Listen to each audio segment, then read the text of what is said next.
have you given the order to be able to shoot at unarmed protesters in any way? I'm just asking the question. Don't laugh. Like the whole country. And by the way, my colleagues across the aisle. What is that based on? What evidence would you have that an order like that Donald has ever Trump been given? Giving that order to your predecessor, to a Republican Secretary of Defense, who I give a lot of credit to because he didn't accept the order. He had more guts and balls than you because he said, I'm not going to send in the uniformed military to do something that I know in my gut isn't right. He was asked to shoot at their legs. He wrote that in his book. That's not hearsay. So your poo-pooing of this, it just shows you don't understand who we are as a country. We are officially living through the most dangerous constitutional crisis in modern American history. The barrier between domestic law enforcement and the United States military didn't just blur today. It completely collapsed on the floor of the United States Senate. In an absolutely chilling confrontation, Senator Elissa Slotkin, a former CIA analyst and Pentagon official, pinned down Defense Secretary Pete Hegseth over the unprecedented deployment of 4,700 combat troops to Los Angeles. For the first time since the civil rights era, an administration has sent the uniformed military into an American city against the explicit wishes of the state's governor. This wasn't a policy debate. It was a desperate defense of the American Republic, as Slotkin demanded to know if the top defense official has already signed orders allowing troops to use lethal force on American citizens. Watch this closely. Senator Slotkin. Thank you, Chairman. Mr. Secretary, I said in your hearing, when you had your confirmation hearing, that my biggest concern with you at the helm was the potential use of the military in ways that contradict the Constitution or that taint what I hope we all want, which is an apolitical military. And when I asked you about whether you would accept an order that was actually given to your predecessor, Secretary Esper, Trump's SecDef, to deploy active duty troops against unarmed protesters and to, in Secretary Esper's words, shoot at them, shoot at their legs, you said this was all theoretical. Here we are, a few months later, you've deployed 4,700 troops to Los Angeles and against the wishes of the governor. And my colleague across the aisle was right. It is the first time since 1965 that we have deployed Guard troops without the permission of the governor. In all the instances he laid out, the president had sent in the military to protect protesters, not against the protesters. So you may dismiss it, but I feel like this is a fundamental issue of American democracy. If you love your country and you want an apolitical military, then it should be the last resort, not the first resort in our country to use them. So to get to the non-theoretical, have you authorized the uniformed military to detain or arrest protesters in Los Angeles? Senator, I would just start by saying you're not a protester if you're throwing concrete 100%. at law Arrest those enforcement people. officers. Throw them in the jail. 100%. But what you're doing is something different. Everyone knows this is a political decision, right? So we don't trust that you're using the best interests of the military, certainly, and of democracy on top of that. So have you given the order? That's all I want to know. It's not theoretical. For the U.S. military, not law enforcement. They can arrest all day long. That's their job. Do they have the ability, the uniformed military, to arrest and detain protesters currently today? It's a yes or no thing, authority. It's sort of amusing the extent to which the speculation is out there. These troops are given very clear orders. Then what is the order? Then list it out for us. Be a man, list it out. Did you authorize them to detain or arrest? That is a fundamental issue of democracy. I'm not trying to be a snot here. I'm just trying to get the actual, did you authorize them to do that? All of these orders and what they're sent there to do are public. They are there so say it. So say it. Yes or no? I'd like to.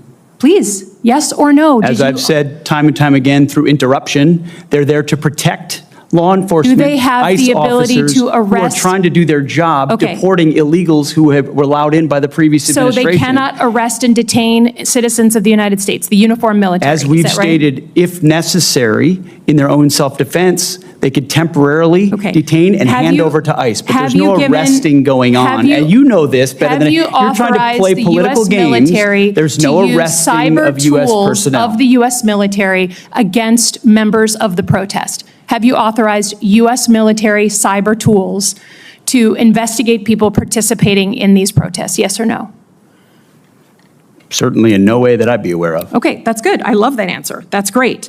Have you given the order to be able to shoot at unarmed protesters in any way? I'm just asking the question. Don't laugh. Like the whole country. And by the way, my colleagues What is across that the based aisle. on? What evidence would you It have is that an based order on like that Donald has ever Trump been given? giving that order to your predecessor, to a Republican Secretary of Defense, who I give a lot of credit to because he didn't accept the order. He had more guts and balls than you because he said, I'm not going to send in the uniformed military to do something that I know in my gut isn't right. He was asked to shoot at their legs. He wrote that in his book. That's not hearsay. So you're poo-pooing of this. It just shows you don't understand who we are as a country, who we are. And all of my colleagues across the aisle, especially the ones that served, should want an apolitical military and not want citizens to be scared of their own military. I love the military. I served alongside my whole life, so I'm worried about you tainting it. Have you given the order? Have you given the order that they can use lethal force against I want the answer to be no. Please tell me it's no. Have you given the order? Senator, I'd be careful what you read in books and believing it, except for the Bible. Oh my God. So your former predecessor, I guess that's not enough for you. Okay, on Iran. I don't think there's a debate. There's like a cat fight going on in your own party about whether to go after Iran. Have you commissioned any day after planning? So any force protection, any use of ground troops in Iran, any cost assessments? Because I don't think we doubt what we can do as a country in the attack. It's the day after with Iraq and Afghanistan that so many of us have learned to be so deeply concerned about. Have you authorized day after planning? As I've said, we have plans for everything, Senator. Okay. And I would also reiterate how we began, that there will be a classified portion of this 15 minutes after we adjourn. The clash ignited when Senator Slotkin shifted the conversation from abstract hypotheticals to the terrifying reality on the ground in California. She reminded the committee that during the first Trump administration, former Defense Secretary Mark Esper famously had to block an explicit order from Donald Trump to send active duty troops into American streets and shoot protesters in the legs. When Hegseth tried to laugh off the reference, Slotkin cut through the arrogance, demanding a straight answer to a non-theoretical question.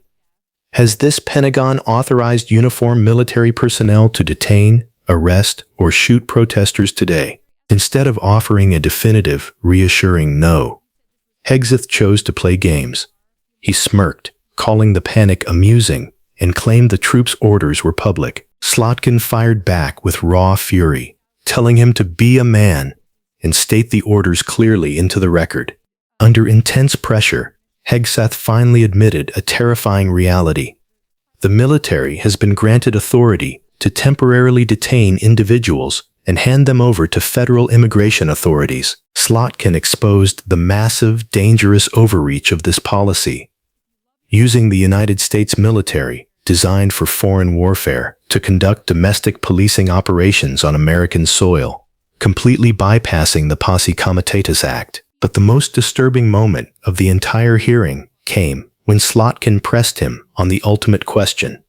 Have you given the order that allows the military to use lethal force against unarmed protesters? Slotkin pleaded with him, saying, I want the answer to be no. Please tell me it's no. Hegseth's response should terrify every single American. Rather than giving a categorical, unyielding denial that the military would never shoot citizens, Hegseth laughed, deflected, and dismissed the written memoirs of his predecessor. In a bizarre and deeply unsettling deflection, he mockingly told Slotkin she shouldn't believe what she reads in books, except for the Bible. Slotkin sat visibly stunned by the sheer flippancy of a defense secretary treating the potential execution of American protesters as a punchline. She blasted his total failure to understand the core identity of the nation, praising former Secretary Esper for having the guts and balls to stand up to an illegal order that Hegseth seems completely comfortable entertaining. Before time expired, Slotkin exposed yet another massive vulnerability: the administration's chaotic, fractured posture on Iran, pointing to the internal civil war raging within the Republican Party over launching a ground war. She demanded to know if the Pentagon had conducted any day-after planning or cost assessments for an invasion. Hegseth offered a vague, empty platitude: "We have plans for everything," proving that the current DoD leadership is as unprepared for global conflict as they are eager to deploy troops domestically. Today's hearing laid bare the darkest reality of the current Pentagon leadership.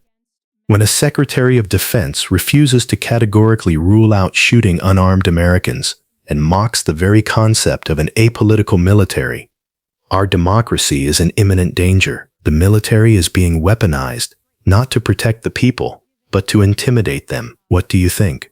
Is it acceptable for a defense secretary to laugh and joke when asked if he authorized lethal force against citizens? Should the military ever be deployed inside an American city against the governor's will? Drop your thoughts in the comments below. We need to get this crucial breakdown out to the public before the truth is buried. Hit that subscribe button to join us in holding this administration accountable. We aren't backing down, and we will keep exposing the truth.